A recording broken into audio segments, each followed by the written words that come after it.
Hello, everybody. This is Mike Goldstein, Stickers of the C.A.N Report, coming at you again. I have an awesome guest with me today, Miss Timary Malley. She works with me at the Derry Fire Department. I am very happy to have her on today talking about her experiences and what she does for the Derry Fire Department and how she got into it. Derry is a great fire department that we have in the state of New Hampshire. They're very progressive in EMS and fire, and Timary is one of the I guess still newest, but not newest anymore. She's on almost 2 years. And so she's got a lot to say about being a newish member on the Derry Fire Department. Timary, welcome to the C.A.N Report. Good morning. Thank you very much for having me, Mike. It's an honor to be here. I'm happy to have you. I'm excited to have you today. Timary's background, she's got a great background. She's a female firefighter, obviously, for the and she's now a paramedic on the Derry Fire Department. She was born and raised in Worcester, Mass, and she's lived there with her parents and her older brother. She played sports throughout her entire life. You name it, there's a likelihood that she played it. The two sports that she focused on were hockey and softball. She ended up playing hockey in college at Hamilton College, where she got a bachelor's in biology, and then went on to Merrimack College to earn a master's in sport and exercise physiology. And during that time, she began her journey to the fire service in New Hampshire and ended up getting a per diem position as a firefighter EMT in New Boston, New Hampshire, and then the same in Amherst, New Hampshire. She was then hired full-time in Derry. And while at Derry, she received her advanced EMT and then went to earn her paramedic license, as she continues to work as a strength and conditioning coach on the side of being a firefighter paramedic. And she currently lives in Merrimack with her significant other, Josh, and her puppy, Willow. All right. Well, thank you so much, Timary. That's great. I love it. First off, how did you get into the EMS side of things? Because you're really strong in EMS, as I know from my experiences working with you. And just background too, Timary and I were also work on the same shift. We're on Battalion 2, and we're also working out of the same station as well. So we actually work on the ambulance together a lot recently. So we're having fun with that. So Timary and I are, I'm a basic, and Timary is now a fresh medic. So she's calling the shots in the ambulance, and we're trying not to screw things up too much. So Timary, so tell me about how you got into the world of EMS.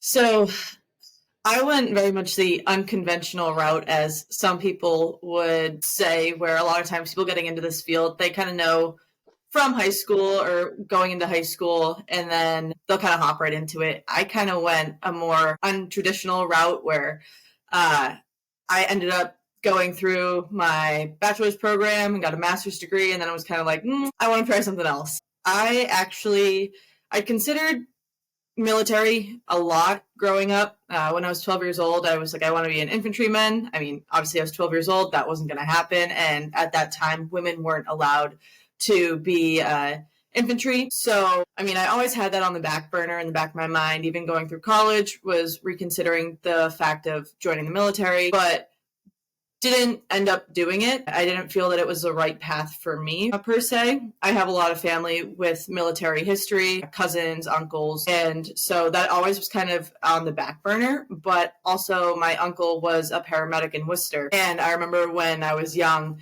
he would bring the ambulance over on his shifts, and we'd kind of get to see it and climb around in it. He was also an athletic trainer, and when I played sports in Worcester, he was often the athletic trainer at the games. And I remember one time in middle school, I got hurt during a soccer game, and he came out because he was the AT at that school, and it was kind of just doing the exam and whatnot, and just making sure, taking the signs of a concussion or whatnot, because I got hit in the head. And that explains a lot now. I understand. Yeah, it happened a lot of times, actually. And so he did all the questions and the eye exam, and then at the end, he was like, "Who's your favorite uncle?" And I just started giggling and laughing. It was like, "You," and my coach was really confused on the side. And he was like, "Oh yeah, this is my niece, by the way." And so I always kind of around that environment, and it was always kind of there in the back of my head. But it wasn't until I really sought after it as a profession, where I went to college thinking I was going to veterinary school after I had my top 5 vet schools picked out. I wanted to go to vet school, be a veterinarian. And then after my freshman year of college, I ended up getting a job at a vet hospital and being a vet tech assistant for the summer. And I loved it, but I realized that it wasn't the path I wanted to go down. So I kind of was like, you know what, scratch that board. Let's go back to the drawing board and figure something out. And that's where I found kind of strength conditioning. I ended up doing that and focusing on that for a little bit, and having a sports background. I'd always been training, but never really saw that I could do that as a profession. And then once I got into the profession, I felt like I was fulfilling my purpose of helping other people, but there was still like a puzzle piece missing. I was like, I want to do more. I want to help more. So that's when I reconsidered the military aspect and then the civil service. And I was like, I don't know if I really want to be a police officer right now. Ironically, because I'm dating one now. But then I was like, oh, firefighter seems pretty neat. And EMS, I spoke with quite a few female firefighters in the Massachusetts area. Angie Roy, she's a lieutenant on the Worcester Fire Department and a good family friend of my parents. I spoke with her and another firefighter out of Arlington, Mass, and kind of got the whole gist of, it's a team sport. Everyone is working together. Everyone's on the same page. Everyone has the same goal in mind. And that was exactly what I was looking for. So I kind of pulled the trigger with that and said, you know what, I'm going to go get my EMT basic, and then get a job in private EMS, see how that goes, and then keep going with the fire service. So I ultimately decided to do that. And so I got my EMT in the end of 2021, like May of 2021. Got a job with a private EMS company and worked there for about a year, and also worked there throughout my master's program, which was a year-long program. Was that in New Hampshire that you worked for private EMS? No, that was in Worcester. I worked for a Transformative out of Worcester, Mass.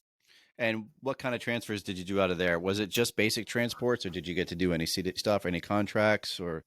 We had some contracts with WEMS, so we would take, if they had an overflow of calls, we would start taking some of their 911 calls. So I dabbled a little bit with 911s, but nothing to the extent that we deal with now, or that I've kind of dealt with after the fact. A lot of it was IFTs and really honing those basic skills, which in Massachusetts, as a EMT basic, you're not allowed to use a monitor, even for a blood pressure or for a pulse. So everything was manual. Wow. So it really honed in on my basic skills. Yeah, those 2-hour transports were something where you're taking blood pressures every 20 minutes to make sure it was still stable. But yeah, so I got through that, and then that's how I kind of really found my love for EMS. And I realized that, private EMS isn't the exact place that I want to end up. So I foresought elsewhere to fire departments and ended up in New Hampshire.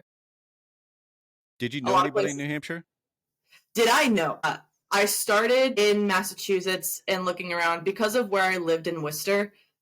A lot of the towns around Worcester, they have they have a mile requirement where you can only be a certain amount of miles away in order to count for their call vol. And I was always just outside of that realm where I lived in Worcester. So when I kind of kept running into that block, I was like, you know what, let's just look and see of New Hampshire.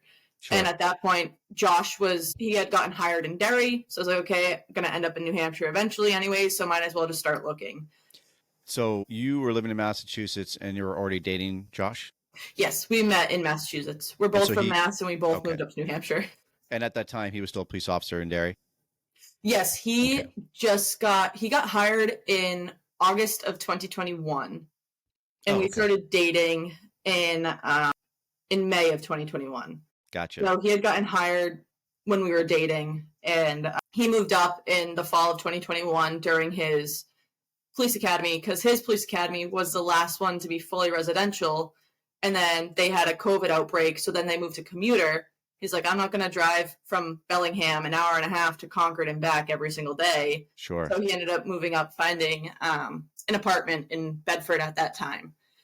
And I'm sorry, go ahead. No, you're good. I was saying then I moved up to New Hampshire in 2022. 2022. And then, so you moved up to New Hampshire, and what was the first apartment? Was it New Boston? It was New Boston. Yeah. So I was actually commuting from Worcester to New Boston for a little bit of time, like an hour and 20-minute for my shift that I wasn't getting paid for. I only got paid if we went on a call. But I was like, you know what? I have to do this. If I want to get into this service, I want to see if I like it. And so I was driving about an hour and 20 minutes, hour and a half from Worcester to New Boston for my shift, and I drive back. And then, because New Boston didn't have any sleeping quarters either, right? So at that time, no. Right.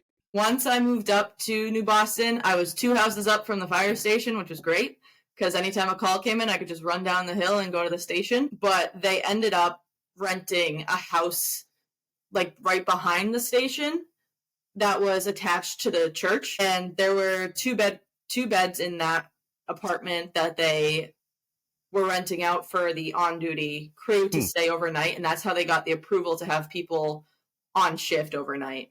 Now, New Boston, they did a lot of student programs, right? Yes, they did a heavy, they had explorer programs. They did per diems to, if you had your basic, they would send you to the fire academy, get fire 1, fire 2, etc. Advanced DMT, they would help with reimbursement for that too. So they were very much a like education forward growth department. Now, did they send you through the fire 1 and fire 2 program? Were you there? They sent me through Fire 1, and then they were going to send me through Fire 2, but it ended up being a state funded, so we didn't have to pay anything for it. Oh, that's good. Yeah. So your time on New Boston, you got to get some fire training as well. And so when you were doing that, is that kind of, did that motivate you or inspire you to become more into the fire service?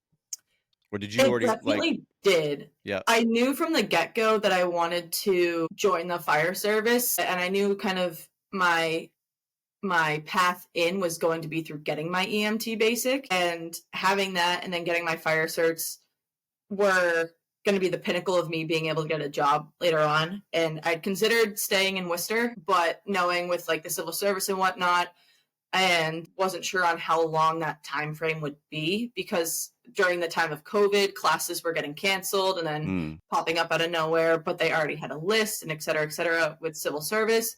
So I just said, you know what, I'll try my luck in other places right now too. And speaking with Angie, she's like, you're gung-ho, you are getting your EMT, you're a female, you're going to be wanted by people. Like, people are wanted in the service right now, but the fact that you'll have your EMT already, you're going to be a leg up over others. And so that really kind of pushed me to keep going. And after doing some calls with New Boston and some trainings, I was like, I really like this stuff. And so that was kind of how I'm very thankful for that department. And it's funny because the kid that picked up the phone when I called New Boston, he is now on Manchester too. But it was like, yeah, we have this program where you can come you're a recruit and you do per diem stuff. And it's like, yeah, that sounds awesome. And we have no residency requirement. It's like, perfect. That works. That is fantastic. So how long were you on New Boston for? I was on New Boston for a little over a year. Okay. Because I ended up getting hired in Derry.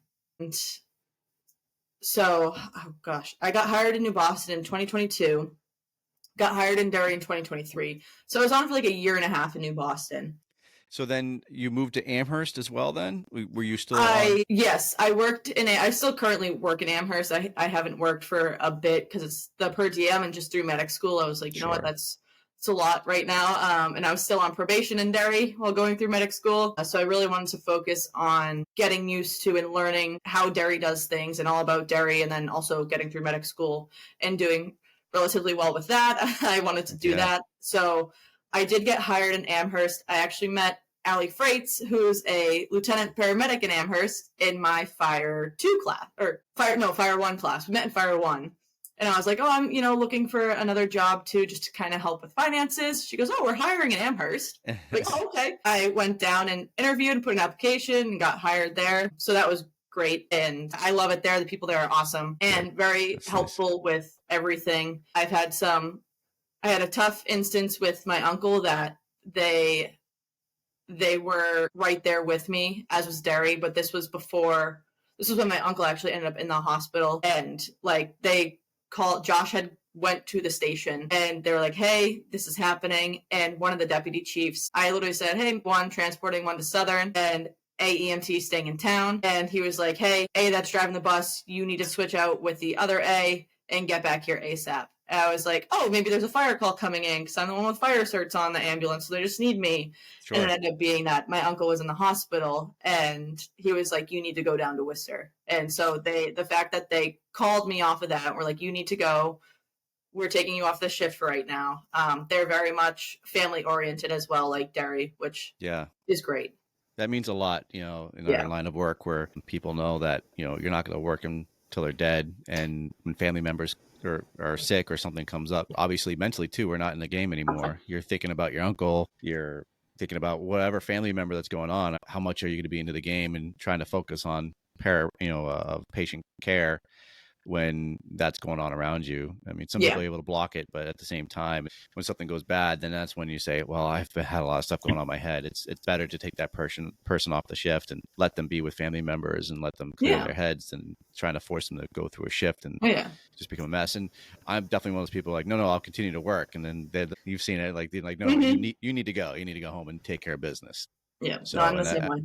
Very blessed that we have departments that actually care for us and care for our mental health and care about our families, and they want us back on shift to be the best that we can be. Yes. So that's great. So you did Amherst, and then you're on probation with Derry. It's pretty crazy that you did a lot of stuff while you're on probation. You're a much better person than me. I tell you what, the stuff that you accomplished in your first year is nothing short of amazing. You got your A, you were going through the A program, you're getting your advanced DMT while you're probation on Derry. You're already enrolled into that program before you got hired on Derry, correct? Yeah, I finished the program and then I got hired on Derry, but it took me 3 times to pass that written test. I hated that written test. So I took the first written before I got hired, and then I took the next 2 while I was hired, and finally passed the 3rd time. So glad I never take that test again. Yeah, so are we. Yeah, it's great. It's got to be more money just dishing out.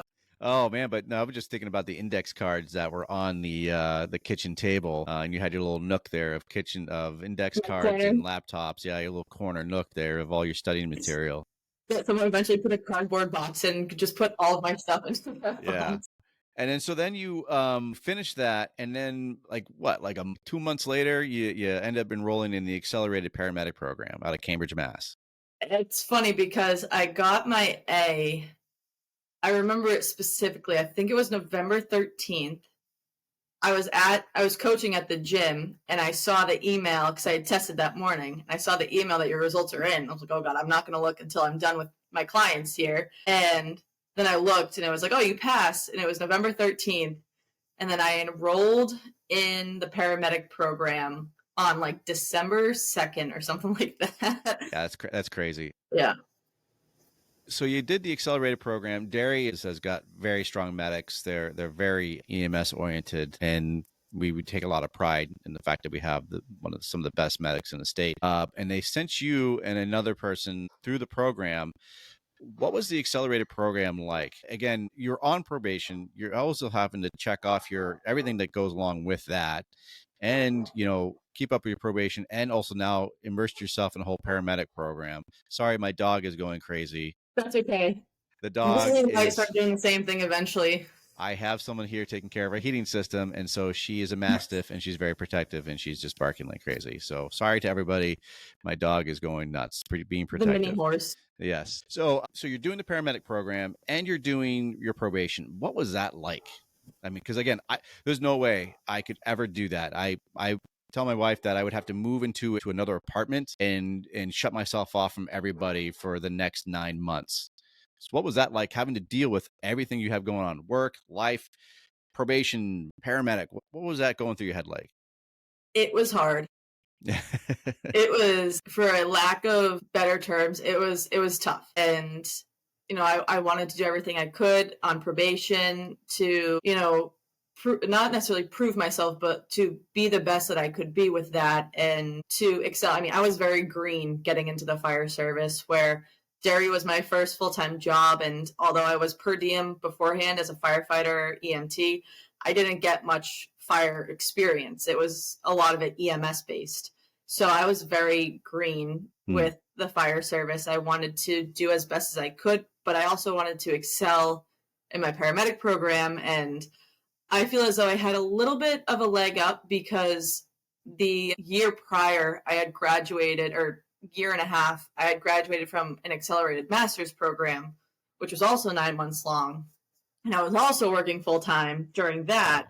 So I kind of had the study schemes and kind of that routine down still. And so I was able to carry that over into the accelerated program, and also having my advanced EMT and kind of that base knowledge and my biology degree. I'm like, I have the A&P, the anatomy and physiology. I have that down.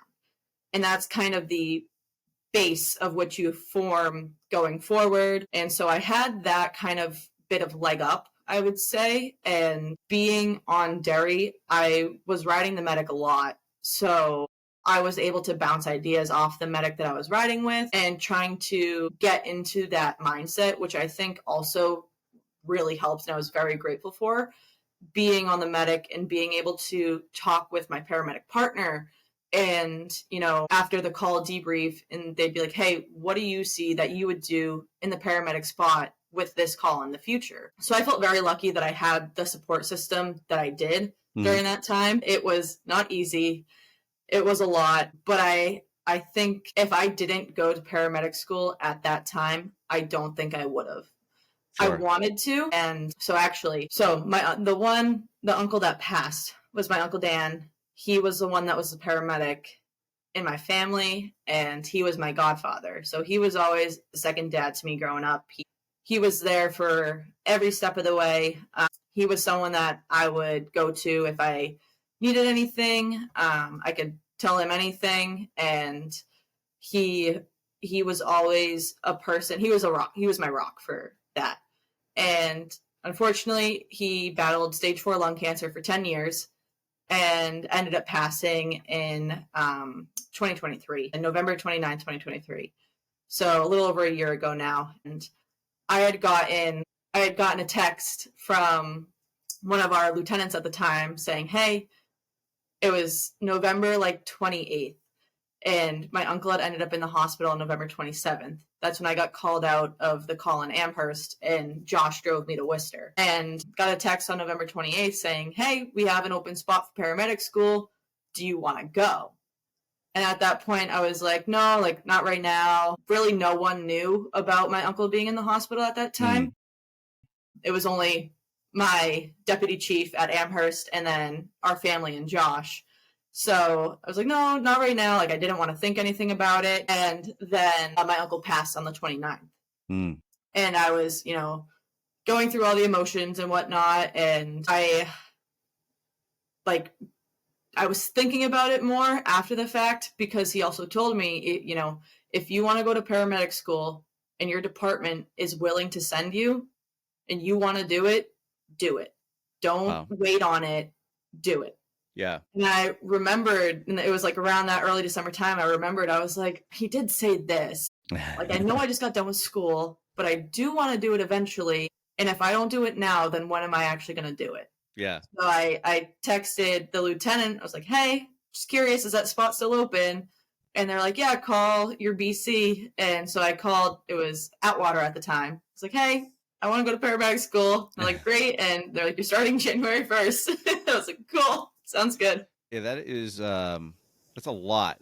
Like I said, the fact that you are dealing with some serious family issues, but the fact that you're using your uncle's motivation and inspiration that made you go through it, obviously I from the story you tell me, I don't think you would have gone through the program had he not said those words to you, right? Yeah. You probably would just brush it off and maybe some years down the road, it would have happened. But I think that's amazing that you used your uncle's inspiration and that his memory carries on in your successful completion of the program. That inspires you to be such a strong force in doing all of what you're trying to do and accomplish is your uncle's memory. Not everyone has people like that in their lives, so it's something to cherish. And I think that's really cool of you to be able to share that story of not only how much you love your uncle, but the fact that he motivated you and inspired you to be better and accomplish these goals. He's telling you, yeah, don't be silly, don't be dumb. If they're going to pay for it, go do it. Why not? I think it's really what's, for me, that's obviously what drove you to be successful in that program. Because you also achieved an award while doing that program, correct? Yes, it was the Director's Award. And it was me and another person who ironically went to high school with Josh in Bellingham, Mass. It was the weirdest connection. And so Josh he wants to take the award for that. He's like, hey, the two people that I knew in the program got the award and they were there. I'm like, being his typical self. But yes, it was the Director's Award. It's given to the student in the program that the director sees kind of as a leader and that they thought excelled very well in the program. And so it was me and another person, Luke, in the class that he gave awards too. Now, did you always want to be a medic? It was in my head from the get-go. I knew that like Uncle Dan was a paramedic and that, they kind of get to do all the things in the field. And I was like, but first I need to start with my basic. And then when living in Massachusetts with my basic, advanced EMTs don't really exist in Massachusetts. So it was either stay EMT or become a paramedic. So I always kind of had that idea of, I'm going to become a paramedic one day. And then I got to New Hampshire and I was like, you know what? I can take the step and get the A first. And then I did that. And then I still had the want of being a paramedic in the back of my mind. So I'm like, this is great. I have a wider range of medications and patients that I can help, but I don't have the full range. Sure. And I was like, being a paramedic sounds pretty cool. I think I'd like that. And I ultimately did that, and I'm very happy that I did that. That's awesome. Now, what's it like now being the full medic? You've given the reins to run that ambulance. What's that like? What is some of the emotions? What is it for the people who don't know it, someone inspiring to become a medic? Now you are, how old are you again? 26. 26. Now you're a brand new medic. You just finished all this. Now they say, go ahead. Here's your keys to the castle on this ambulance. You're calling the shots. What is that like when you first got approved or poofed, as we said, to become the medic, the prime medic on the ambulance? What is that like? What is it going through your head? When I got poofed, then I got mandated the next day. It's a learning curve for sure. Going even from the student medic role into the primary medic role, I had gotten a hand of being the student, and you're making the calls, but you have that person there who's your mentor who can say like, I want to go down that route, or keep going down the route you're going. And now you're like, the mentor's not there. Oh God, okay, it's me. Or when someone calls for a medic and you're looking around, you go, oh wait, that's I'm me. the medic. Yeah, you're like, oh God, that's me. Okay, it's definitely a learning curve, but I mean, we have some incredible resources in Derry, and our officers are very willing to send an engine on a call, even if it doesn't warrant an engine, just to make sure that I'm doing all right and I am, not feeling overwhelmed entirely with the call itself. It's definitely a different perspective to take on things. I think that really came into effect with my first cardiac arrest in Chester with someone ending up in the water. Luckily, our chief ended up being on that call, and it was great having his support, and he was even messaging me after, just making sure I was okay and saying I did a great job, and it went as smooth as it could have. But it's definitely a learning curve going from just doing skills and assisting the medic to being the person who is calling the shots and deciding, do we need med flight? What hospital are we going to? Do I need to needle chest decompress this guy?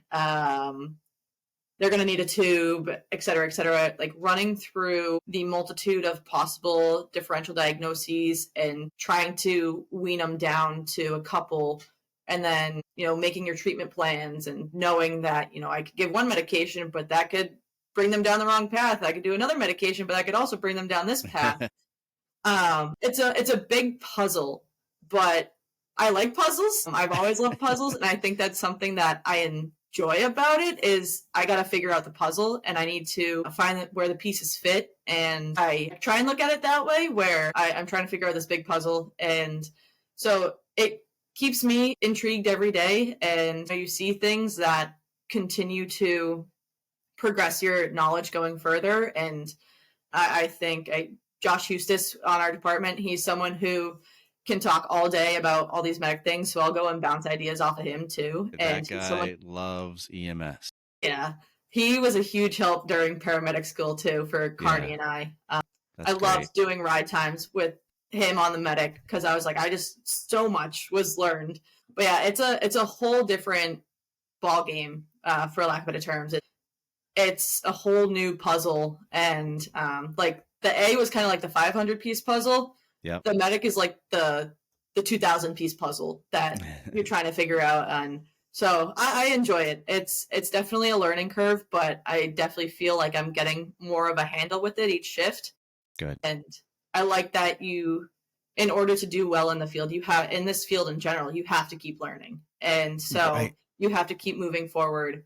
And I think that our department also does a very good job with that in terms of, making sure people are aware of the classes that are posted monthly and yearly, and providing those learning opportunities, having the cath lab come in and, do a demonstration on how they remove clots and whatnot, and just fostering that learning environment. It's tenfold when you want people to stay engaged in the field and to keep doing well in the field. Yeah. And I imagine too that you also becoming now that lead medic, finding your voice, being the person that has to actually, like I said, call the shots now, and whether going to a nursing home or coming on to a scene, motor vehicle accident, whatever else the situation being, you have to be the one who has the voice. You have to be assertive. And that, I think that's kind of a hard part against, one, being so new in the department, right? And then also being so new in now your new role. And I don't know, does female also come into play with that? Do you have to work more to get trust from people, or is that something that you've seen any hindrance or struggles in? Actually, as a whole, do you feel that being a female in the fire service world, do you think that you have to work harder? Do you think there's any more struggles than I definitely see more growth with females in the fire service. I've seen a lot more, but now you're playing two roles. You're playing fire service, you're playing a firefighter, and you're not playing, but you're performing as a firefighter and you're performing as a paramedic. And, having it being a female in that, do you think you have to work harder or prove yourself more? Others. There are times that I do. And honestly, sometimes you'll go onto scenes and they're like, "Oh, you're a paramedic," and you're like, "Yeah, I'm also a firefighter." And they're like, "Oh, you're a firefighter?" Like, yeah, I do both. I don't know if it's second nature for me. I mean, I was a huge tomboy growing up. Like, I was following my brother around at the hip, even though it annoyed him out of everything, but wanted to do what he was doing. Always, just hanging out with him and his friends and playing boy sport. I played baseball until I was 13 years old. So you've always been competitive.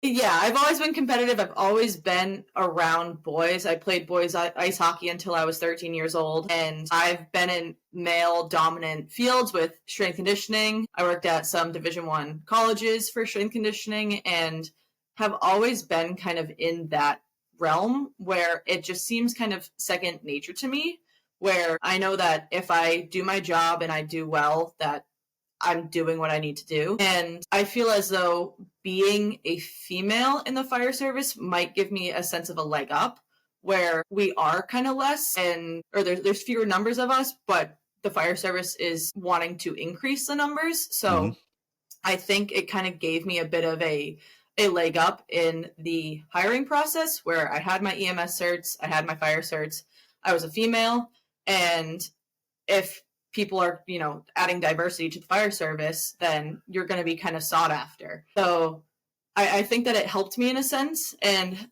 I do think that there are times where I feel as though I need to prove myself a little more. Like, that's what my question is. Like, do you think that, well, she's only here because she's a woman, we gotta have diversity, and yeah, she has no fire experience, and yet here she is being a firefighter, but just because she's a woman, which I don't think that's the case, but just playing devil's advocate here. Yeah.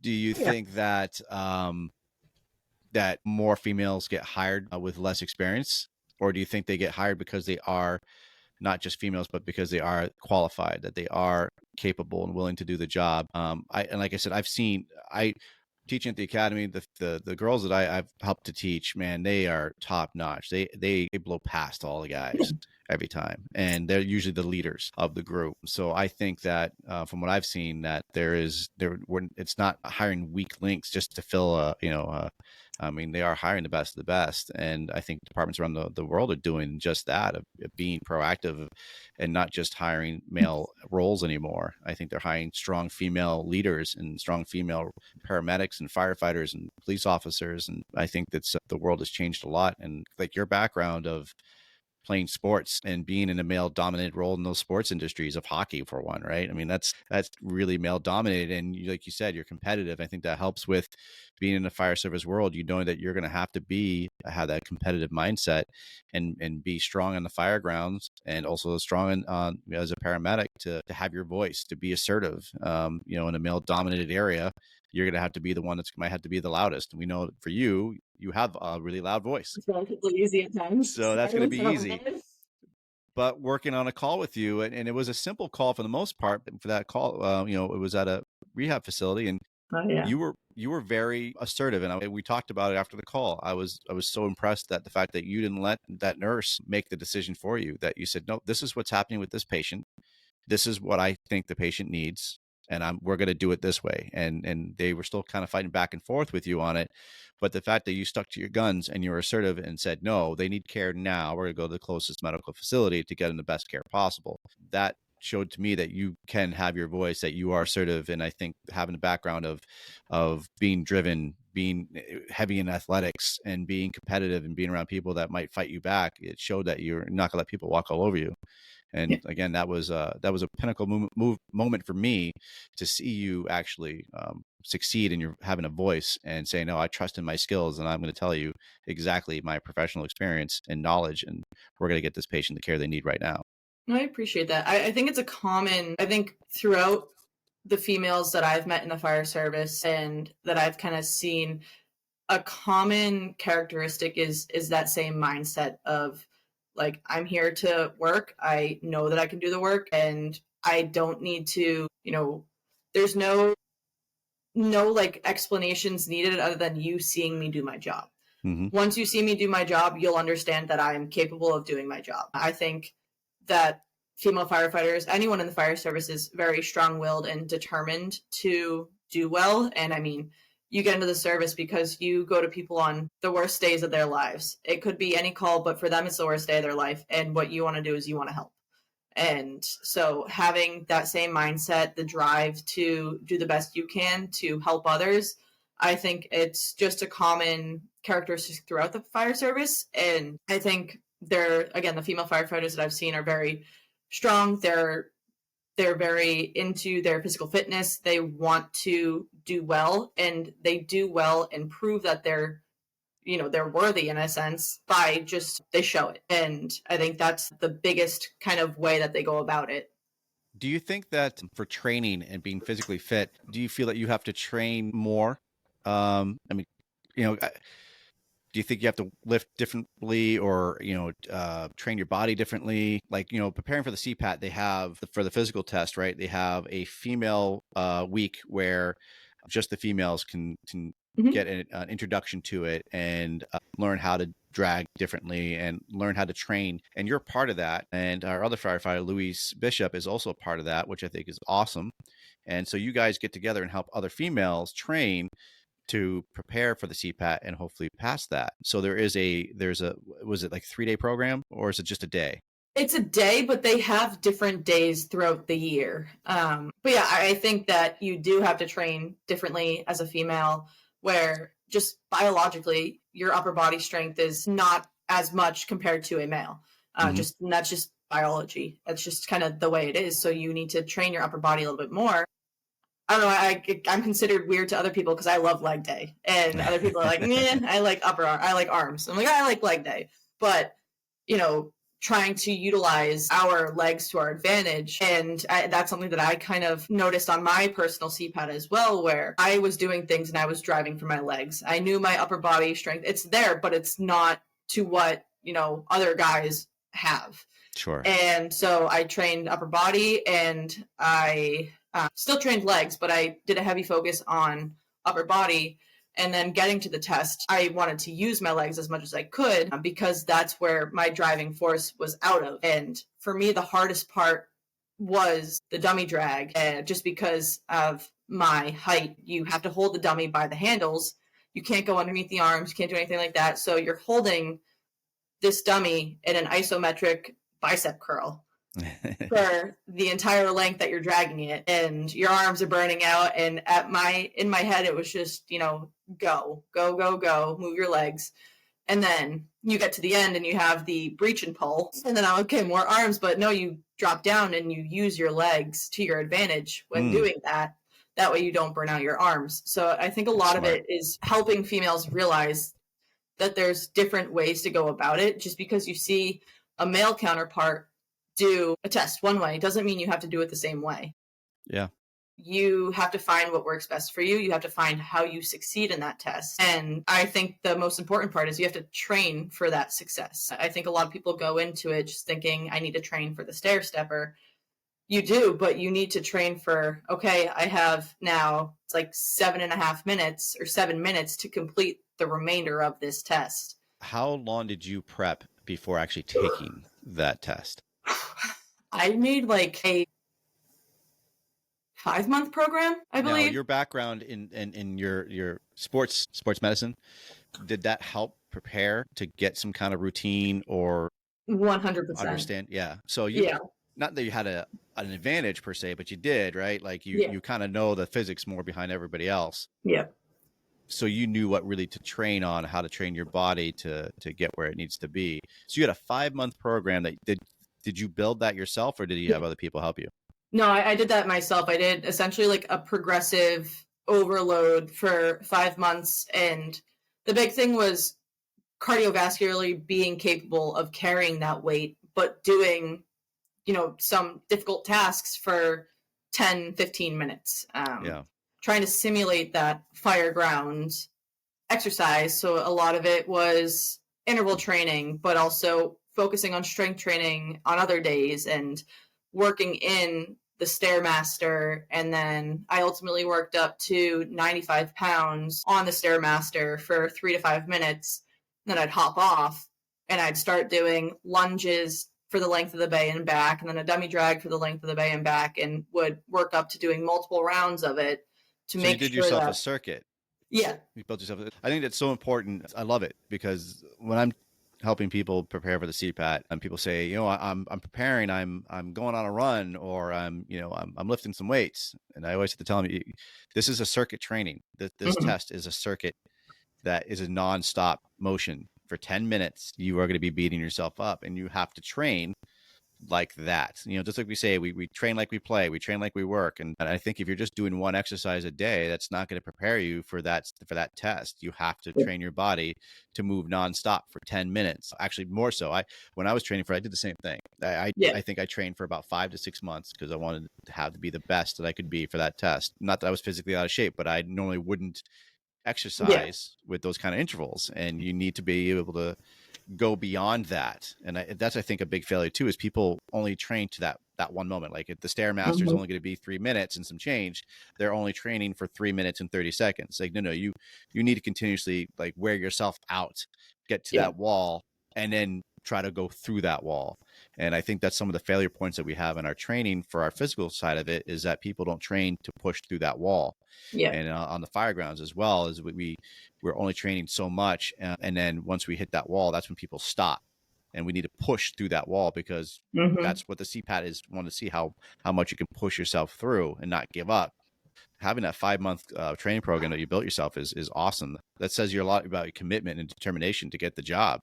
Because again, a lot of people, they don't train appropriately. They just do the bare minimum and think they're going to pass it. And when they get to the actual test day and they flop. Usually it's the Stairmaster that a lot of people fail, because they didn't push themselves through that wall, and they reach that point of they get usually to about the 2-minute mark, and that's when they starting to feel the pain, and then they fail it, because either they fall off the Stairmaster or grab the railings, and then they're done. And now physically, I would say physically people are capable of doing it and they know it, but it's that mental aspect of it where you start feeling the burning or the pain, or you have a little bit of a mental breakdown that you're not able to rein back in. And then your brain's like, okay, then we're done, and you're getting off of this. So that's when they tap out and like, okay, I'm done. But you need that training to push you, and you need to learn how to get through that mental block, whether it's via breathing, via any like sort of technique, and to know that your body's trying to shut down on you, but your brain can help you keep going forward. Because our bodies can do things that we don't even know, but it's our brain that stops us from doing those things. Yeah, it's absolutely right. You nailed it. It's our mind that keeps us going. When you need to train your mind as well as your body. You can have a really fit body, but if your mind keeps telling you to quit, then you're going to quit. As athletic as you can be, if you don't have that determination and that drive in your mind to say, nope, I'm going to keep going, your body's going to quit. The mind's driving you. I think I did tough. have a little bit of a fire too, because my hiring in Derry was contingent on me passing CPAT. And then Captain Sturgis, who was running my background, was there at CPAT. So I was like, oh boy, he's watching me do this. So I Yeah. really need to pass now. Yeah, now the CPATs have become a recruiting method as well. Now it's like a sporting event. You know, we have all The tables and the everything. tables and the pamphlets, and and we have all the recruiters in the background watching and taking notes and saying, Yeah. I want this person, I want that person, and it's definitely a game changer because we need good people in our fire service, Yeah. and now we're there watching them pass the CPAT and see if that is who we want Yeah. for our department. Now, with your 5-month program, did you take notes? You write it down? Do you share that with other females who are trying to pass the CPAT? Is that something you make available for them? I did share it with, I think, 2 other people at the time. And I have it. It's in, I used to do like Excel spreadsheets of them, because then I could just use my phone to plug in, what I was doing for weights and whatnot. But yeah, I Sure. still have it available. It's somewhere in my plethora of programs. So you also have, so we talked about it a little bit. You have Josh, who is your boyfriend, Yes, and you guys currently live together. And he's a police officer for the same town that you work in as well. he is. And how do you guys deal with that? The fact that you literally could be on the same call and have to deal with that same issue, whether it be, a fire, a motor vehicle accident, a cardiac arrest, just anything that, it's got to be hard to not talk about the day or the, what you saw on shift. And how do you separate work and then your home life? It took a bit learning to do that, but we know that if we need to talk about something, we'll talk about it, and then you kind of move forward from it. So if, you have a difficult call and you need to talk about it at home, then by all means talk about it. Coming off a shift, we might just kind of give a quick recap of, this happened, this happened, this happened, and then essentially it's done for until your next shift. I mean, we don't really talk about work that much at home. It's just kind of natural for us to do. But like, we'll recap. He'll be like, oh, I went to X call and X call and X call. And I was like, oh, like if we ask how the day went, or I'll say, like, oh, I had like this, I had my first, XYZ. And so we've just found something that works where, if we need to talk about it, we can. But it really doesn't really affect us at home. I feel very lucky to have a significant other who's in the similar field of a first responder, because they understand, and he's seen so much more than I have with his 3.5 years on. Like he's seen things that I might see one day, but maybe not. So he's seen a lot, and it's tough for me to sometimes understand that because I haven't experienced it, but he knows that if he needs to talk about it, I'm here to listen. So we found ways that work for us, and it took a little bit of time, but it got so much. Like we sit at home and we just enjoy relaxing, laying on the couch with Willow, watching TV. Like we've found solace in just, chilling when we get at home, especially with how shifts have been lately in terms of call volume and whatnot. And for us, no sleeping. Yeah, so I mean, at least like for sleep, right? Like the fact that you are both respectful of each other's time needed to rest, coming off shift or going back on shift, and it's been a hectic schedule where you guys pick up a lot of overtime. I think that helps a lot, knowing that you know how important it is to leave each other alone when they come back home and that person just wants to sleep. Because some spouses don't understand it. Like, they think sometimes there might be some times when we have a good shift and we didn't do a whole lot, or, we got to sleep and it's still not a good sleep. I think some people, that's a very common thing that people think in the fire service and EMS world, that, oh, they just slept all night. Maybe we didn't turn a wheel for 12 hours and we got to sleep for 8 hours, but it's not a comfortable sleep because your mind is constantly active, thinking that the lights are going to turn on full blast at any moment with those tones, and you have to spring out of bed and run to the truck, and you spend most of your brain thinking about that. So when you go, oh man, I didn't turn a wheel all night. Yeah, but I'm still exhausted because my brain wouldn't shut off because I'm worried about what the next call is going to be. So I think that's always a misconception. A lot of people think that if we didn't turn a wheel, that we had this wonderful slumber, but that's not the case. You're also sleeping on beds that's not your own bed. It's super uncomfortable at times. And, like for myself, I sleep in my clothes because I want to be ready at a moment's notice. And I can't, right now I'm at that time where I don't want to had to jump in my pants again. Yeah. No, But I you know, think so yeah, yeah, I think it's the same thing where it's like people think you get the perfect sleep when you don't go out for a call between the hours of like 10 p.m. and 6 a.m. But you're thinking that the worst call is going to come in. You're thinking you're going to hear that all tone where there's going to be a fully involved structure and someone's still in the house or whatnot. And so you don't. I'm pretty sure you don't get into that REM deep sleep. right. You're always just kind of coasting along, waiting to make sure your brain knows that at any point those lights could turn on and it's someone's worst time in their life, and you need to go and help them. We're also taking in caffeine, Oh God, yeah. everything else, right? So you're because normally my routine when I'm at home, I'm not drinking caffeinated beverages, at 7 o'clock at night. Yeah. So usually that's me starting to wind down. But at work, yeah, it's a little bit different. I might be drinking something to help me stay awake for a little bit Celsius at more. 8 o'clock. Right. So so that's great. So you do have a good working relationship of knowing each other's moments or zones, like to leave each other alone or to help pick each other up. Now, when you guys are on scene, though, when you guys are actually doing calls where you happen to might be on the same scene, is it difficult to not want to console each other, he's probably watching you going, oh man, Timary's stressed right now. I can see it. I can see her body language. I can see the way she's talking to people. Is it the same vice versa, right? Like you see Josh and you could tell he's getting stressed. He's in the moment, but you don't want to embarrass him and try to calm him down because he has his brother police officers there to do that as well. How difficult is it not to want to just reach out and touch their shoulder and say, hey, hold on, you're going to be okay. That don't be stressed. It's tough, but I think knowing that the people on the department, he works with great people on his department, and that you can still be there for him. We always keep it professional. Like, we're not huge on PDA anyways, but like we really, if we're on a scene together, we're coworkers, we're working for the same town, and we're not in a relationship, or we're in a relationship at that time, but like we're not in the relationship scene. We're on working scene. We're not on boyfriend girlfriend scene. So we're coworkers at this time, and we'll give each other like jabs and whatnot if we see each other and it's kind of a calm down. We're off to the side, and like the guys on our department and on his department, they'll play along and whatnot. But when it's kind of a tough situation scene, we're there as coworkers, and I know that he is with good people on his department, and if he needs something, we always will send each other a little text after, be like, hey, you okay? I saw that. And a lot of times we'll table it until we get home. Sure. To discuss, just because we also don't necessarily like texting about it.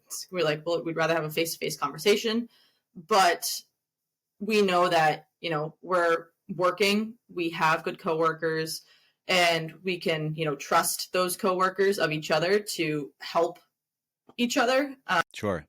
I think that really helps. I mean, we have been on a couple of scenes where we worked at arrest together, and you were in the back with us, and so we'll talk about it after. But I mean, with us too, I mean, it's a horrible thing to say, but like you get used to it.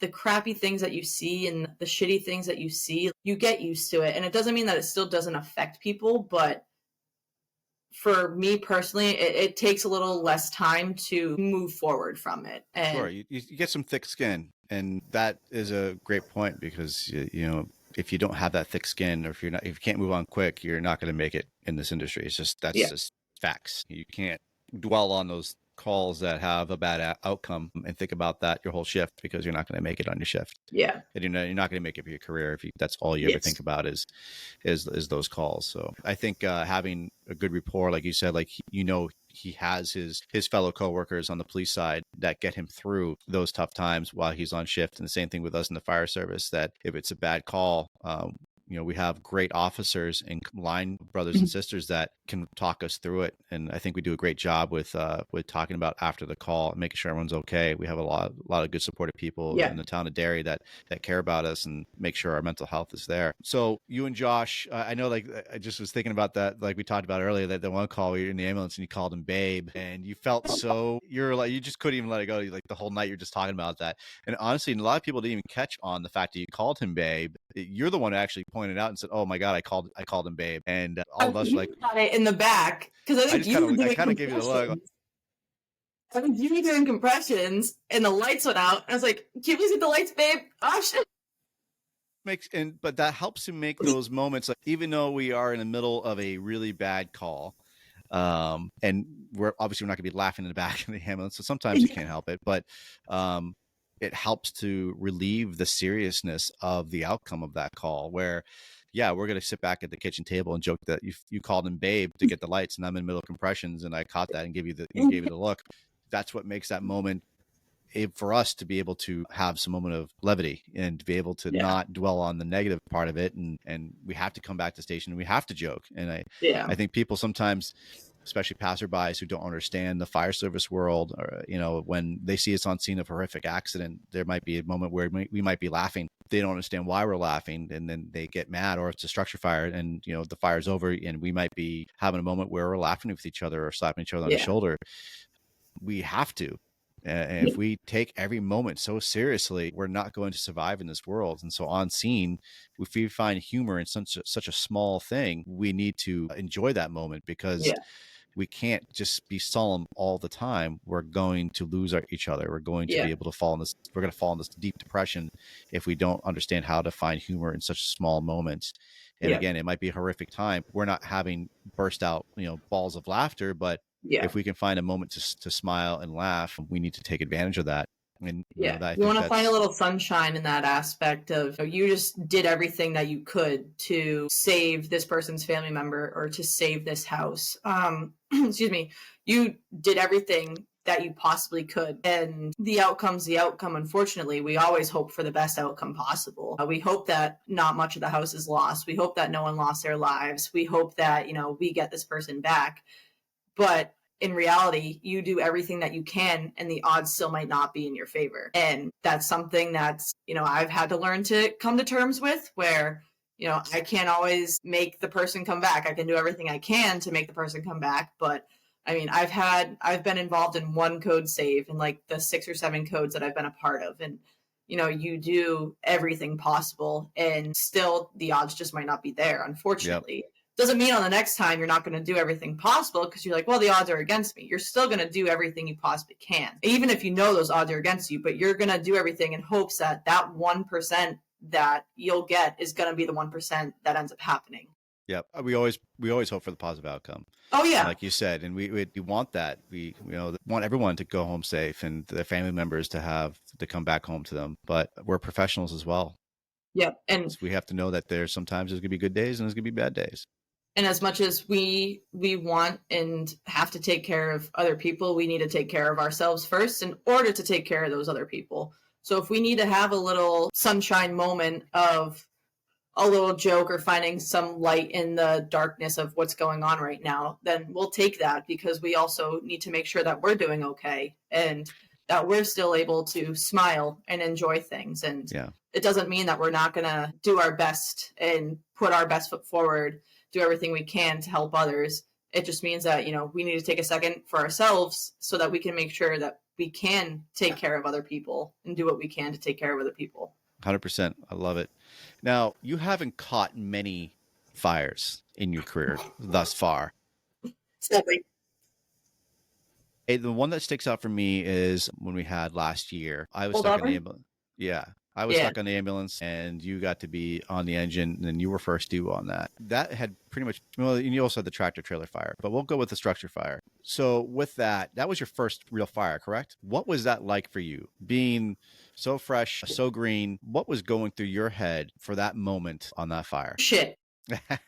Was kind of where I was at. And I will reference the tractor trailer one for a second, because we had 2 tailboarders on, and Phillips was kind of my mentor at that time. And he looked over at me and I looked at him. He could tell I was jacked up about it. And he goes, breathe. I was like, oh, okay, I'm fine. Because on that one, we could see the plumes from the highway and we knew that it was roaring. But in this one, I was the sole tailboarder. So I was like, oh, I need to breathe. Because it's the mix of adrenaline and kind of like the, oh shit, like, what are we going to go into? So it was adrenaline, definitely, but I was able to kind of control those emotions and that adrenaline through breathing techniques, and kind of put that into good use with, I know I need to grab the hose. I know I need to pull the line. The line wasn't a great pull. It was spaghetti, but I knew I had people there to help me. And I knew that that was something that I needed to then work more on. But it was a lot of, wow, this is actually happening. And so I pulled the line, and Lieutenant Garone hit a knock on the outside while I was getting masked up. And then he's like, here, the nozzle's yours, and we're going in. And I think that basically it was knocked down at that time for the most part. Like, a good chunk of it was just in that front room on the Alpha Bravo corner. And we were expecting that room to span the length of the house, but it was really like a 10 by 10 room. So when we got in and we hit it all, and we ended up knocking it down, and then we were doing the overhaul, it was really shocking that it was just that small of a room. Even Chief was like, I thought it was going the whole length of the house. And so we were able to contain it to that room, which was great. And there was no expansion up into the top, I don't believe, up into the second floor in the attic, because it was a split level. But it was a lot of like, wow, that did happen. It was a room and contents. It wasn't like a big, huge fire where we're going in and there's fire all around us. But I think for my first fire, I think it was best case scenario. I think it was a great learning experience. And at that time, Lieutenant Garone was still kind of functioning as a K unit too. So he let me be involved in kind of the investigation aspect so I could see how that went. And him and Chief Beaumont were there doing that, and I was able to help a little bit with that. So it was a really good learning experience. And I think it was also something that I could see, what do I need to work on more? And post polls being one of them. But it was something where I also kind of got another recap of why I chose Derry in the department, with the amount of support and people checking in. They're like, hey, you did that, like took the nozzle and you went in, like you did it. And just people being there for each other. And I think it was very eye-opening. And it was, again, I think it was a good first fire for me, being in room and contents, and being a pretty easy knockdown to kind of get that little confidence boost, especially being so green in the fire service. I think that it helps me prepare for, worst case scenario one day that might come in when we're on shift. But yeah, I think it was as good as it could have gone. I'm not sure what the outcome of the house was. I don't know if it was, I think it was a total loss. I think no, it was a save. Yeah, no, they had to redo that room. Yeah, they rebuilt. It was minimal damage for the most part for fires that go. For your ride into the scene, because it was only 3 people on the truck, right? You're riding back, and it's the driver, it's the lieutenant, and then it's you. What was it like going through your head, being so fresh, en route to a reported structure fire, confirmed structure fire, and now you're going to be the one who's responsible, for you're responsible for being a paramedic now. You're responsible for calling the shots there. But now you're the first one now who's supposed to be responsible for pulling that hose line. What was the expectation set for you? What was it like driving, being in the back, your first real fire on your first department that you really want to be a part of? Again, you're competitive. You want to prove everybody that you're meant to be here, that this is your role. This is what you wanted. When you're in the back seat going to that structure fire, what was it that was like going through your head? A little bit of shock. Definitely an adrenaline rush, but also trying to breathe, calm myself down, and just walk myself through mentally what I had to do. So, okay, I'm going to pull I think it was 1 3/4 inches, going to pull that out, going to flake it out on the lawn, or flake it out, whatever is available. Didn't get to see. I was also I cannot turn around in the seats. I cannot see over the seat. So I was trying to get a view, but it wasn't working. So I ultimately got the view when we took the driveway. And then just, seeing that and formulating a plan as quick as possible. Say, okay, pulling, going this way, and making sure I have a direct route to Was there any conversations to calm you down en route to the call? Were you asking a crap load of questions? Because I know how you are. You love to ask a lot of questions. Want to know the answers. Yeah. So did you have a lot of that en route to the call, or was it kind of just you're just in your own mindset and just getting everything picturing? Because for me, when I do fires, I do compartmentalize everything. So I know when I get out of the truck, this is the first step I'm going to do. Then this is the second step. And I'm going through my steps until they become automatic. So I'm just curious for you, since it was your first real fire, and this was something that, you have a new officer. Did you have all of your steps in your brain on the way there? And did you ask him 1,000 questions, or were you just in your own mind getting your game face on? More so in my own mind, because I knew that there was going to be a lot of radio traffic between, notifying about updates and whatnot. But Lieutenant Garone did speak with me a little bit, saying like, we do have confirmed, and he was very calm with it though. It's like, we have confirmed, so you're gonna pull the line, and we're gonna see what we have when we get there. But you're gonna pull the line, and we're gonna go about it that way. And I was like, okay. And that was kind of it. I knew the expectations and what he wanted of me, so that's what I did when we got there. I put the irons right outside the door, right outside the engine door, and I was like, my goal is the line. I'm going to stretch this. So there was a little bit of conversation, but when he said, this is what I want of you, I was like, okay, great. I'm going to formulate what I want to do with that. And so yeah, he was calm, and that kind of helped me relax a little bit.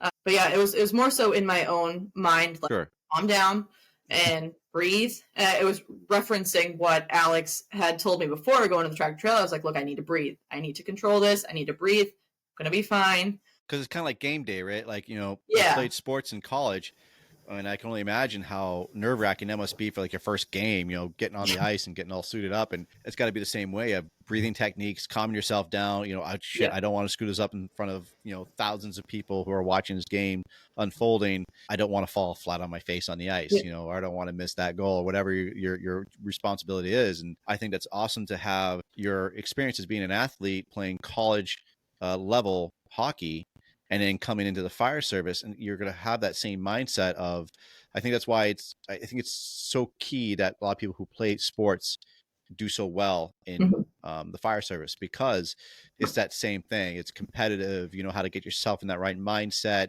and you know that you're ready for game day. You prepared your body and you prepared your mind for it. So a lot of that from your college experience of playing hockey, did that help a lot in your first fire of like, okay, it's game day, bro? I gotta get in my mind, and I gotta get my game face on. Game face, bro. Game face. So I did think that it help a really lot? did. Yeah, I think it really did. And I'd been in some higher motion, higher stress games throughout my life, and just knowing that I'm here to do my job. I am going to do everything that I can. I'm going to do my job to the best ability that I have, and that's going to be that. I want to get this knocked down. I want to save as much as we can. My goal is that. My ultimate goal, though, is to do my job to the best of my ability. And so trying to stay in that mindset of, I've prepared, I'm ready, and I need to remain calm, use the adrenaline to my advantage. Don't let it overtake me. I think that was kind of the big things, especially with it being my first, structure fire, that I really wanted to hone in my adrenaline for positive use rather than overwhelming. So I think this talking with myself and kind of just, breathing really helped with that. That's excellent. I love it. That's a great method to have. Breathing's definitely helpful for all of to control yourself, your mind and your body, and controlling that trembling and controlling that your mind to make sure that you can stay focused. That's a great method to have. Now, you said that you struggled a bit when you did the hose line, when you pulled it. It didn't come out as you wanted it. I mean, it's the first time you pulled on a structure fire, right?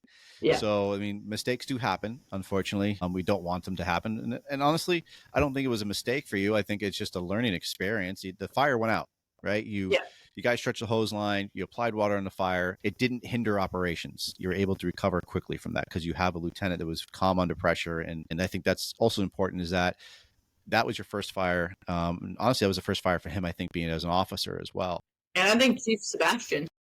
Right. So you had a lot of first times for everything. And so things happen, but to the outside point of view, those people didn't know that you didn't flake it off correctly, right? Like it came out like a pile of spaghetti. But it was a quick recovery because you had an experienced officer on that truck to help you, and the operator as well.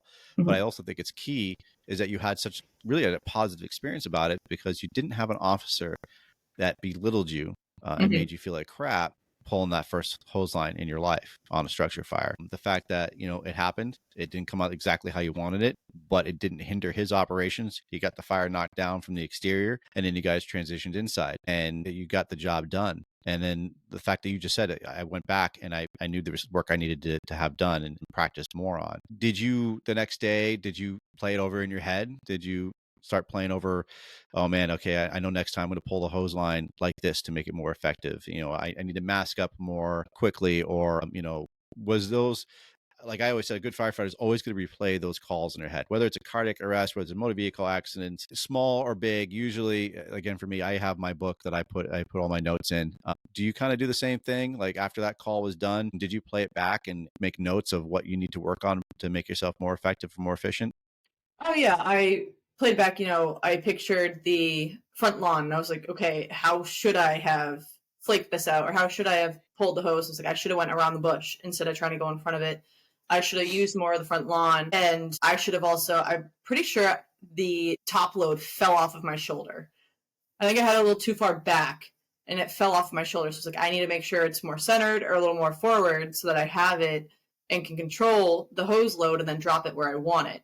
Sure. And so playing that back and then putting that into practice with going through hose pulls at the station and, picking your brain about it. And now how we have the reverse. And I was like, okay, now we got to do the reverse side of it. But just continuously, trying to practice and think of different ways to do it. And, you're going to be in different situations each time with your location, your orientation to the building that you're trying to enter, where the entrance to the building is. So it might be on the Alpha side, but there's a little alcove there where the door is actually facing the Bravo side. And then you need to figure out how you're going to go about it that way. But I think playing around with it and having different, training scenarios that we do at Central, especially with the station that we're at, I think that, playing around with that and putting that into practice has been substantial in helping me come about that. And talking with Lieutenant Groen after, and we had our debrief and going about, like, this is what I want to work on moving forward. And, not taking it as, you did a bad job. It was, you pulled the hose line, we got it done. What can we do better in the future? Sure. Rather than what did we do wrong? It was, what can we do better? And, this is what we did well on. This is what we can do better on. I think having that positive outlook on it helps keep people ingrained in wanting to continue to do better and learn more about it. I love it. Yeah, absolutely. I think that's key to make it more effective for you for training for all of us. If you make it sound like a chore, if you're talking down to somebody and saying, well, you did such a crap job, we're going to make sure we do this 100 times until you get it right. It's not going to be enjoyable for you. It's going to be a chore. And then, yeah, you're going to remember how to do it really well, but you're just going to be pissed the whole time. And then when you go to teach somebody, the story's going to be, well, my lieutenant was pissed the way I pulled that hose line, so he made me do it 100 times, and I hate this thing. But this is, that's all. That stories usually, when it comes to training, those are how the stories usually lead off. I hated every moment of this. Now I have to show you how to do it because I don't want you to have to go through the bullshit that I went through. You see it as like a consequence rather than a learning experience. Right. You take it as a punishment and you don't enjoy that training. People learn more effectively when they're having fun, when it's a group effort and they enjoy it. You're going to want to do more of it. If it becomes a chore or a punishment, then no one's going to enjoy it and then everyone's going to be miserable and you're not going to learn anything out of it. So I think that's great that you had a lot of feedback from it and you took a lot of that, what you wanted to see better, and you made sure that you got that training once you were done with that call. I think that says a lot about character of people, because there's people that are very happy about doing the bare minimum. And even though they might have flopped on whatever call they're on, they don't even think about it. They're done with the call and they move on to the next one and they'll never even think about training or being better at it. So I definitely don't lose that passion. Keep on pushing and learning how to be better at all those skills. And before we start winding things down, one thing I know you are really passionate about too is the Battle of the Badges, the CHAD program. Now that's a hockey game that we have in New Hampshire between the police and fire. How long have you been doing that?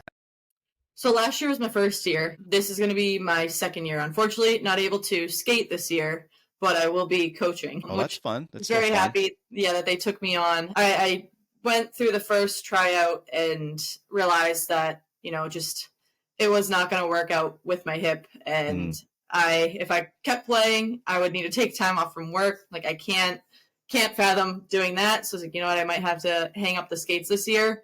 But reached out and they're more than happy to have me as an assistant coach. So I was like, great, I wanted to stay involved with the game in hopes of being back on the ice next year.